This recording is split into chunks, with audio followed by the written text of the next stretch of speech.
मित्रांनो नमस्कार. आज आपण राष्ट्रीय कुटुंब लाभ योजनेची माहिती या व्हिडिओच्या माध्यमातून जाणून घेऊयात.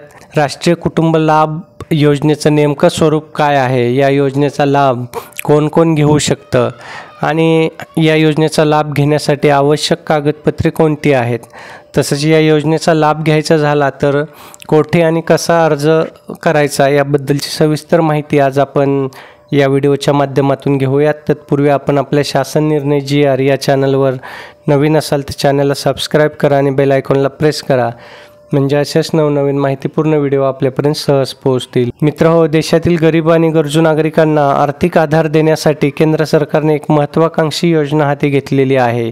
दारिद्र्य रेषेखालील कार्डधारक कुटुंबांना मदत मिळावी म्हणून राष्ट्रीय सामाजिक सहाय्यता कार्यक्रम या अंतर्गत केंद्र सरकारकडून राष्ट्रीय कुटुंब लाभ योजना सुरू करण्यात आलेली आहे. या योजनेचा उद्देश समाजातील दुर्बल घटकांना आर्थिक स्थैर्य देणे आणि त्यांचे जीवनमान उंचावणे हा आहे. मित्रहो, राष्ट्रीय कुटुंब लाभ योजनेचा उद्देश असा आहे की जर BPL कुटुंबातील 18 ते 59 वयोगटातील मुख्य कमावता सदस्य अचानक निधन पावला तर त्याच्या कुटुंबाला तातडीने आर्थिक मदत मिळावी.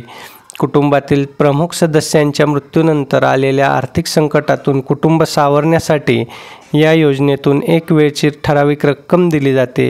ही रक्कम कुटुंबाला त्या कठीण काळात तातडीचा दिलासा देण्यासाठी दिली जाते, जेणेकरून कुटुंबाला जगण्यासाठी आवश्यक साधनसामग्री किंवा मूलभूत गरजा भागवण्यात येतील. आता या योजनेचा जर लाभ घ्यायचा असेल तर पात्र व्यक्तींनी स्थानिक ग्रामपंचायत, नगरपालिका, जिल्हा समाज कल्याण कार्यालय किंवा संबंधित शासकीय विभागाशी संपर्क साधायचा आहे. अर्ज करताना BPL कार्ड, आधार कार्ड, वयाचा पुरावा, मृत्यू प्रमाणपत्र आवश्यक आहे. ही सर्व कागदपत्रे सादर केल्यानंतर संबंधित विभाग अर्जाची पडताळणी करून लाभार्थ्यांना योजनेचा लाभ देतात. या योजनेमुळे समाजातील दुर्बल घटकांना मोठा आधार मिळत असून नागरिकांना सन्मानपूर्वक आणि सुरक्षित जीवन जगण्याचा आत्मविश्वास मिळत आहे. व्हिडिओ आवडला असेल तर व्हिडिओला लाईक करा आणि जास्तीत जास्त सोशल मीडियावरती तसेच WhatsAppच्या वेगवेगळ्या ग्रुपवरती हा व्हिडिओ शेअर करा. धन्यवाद.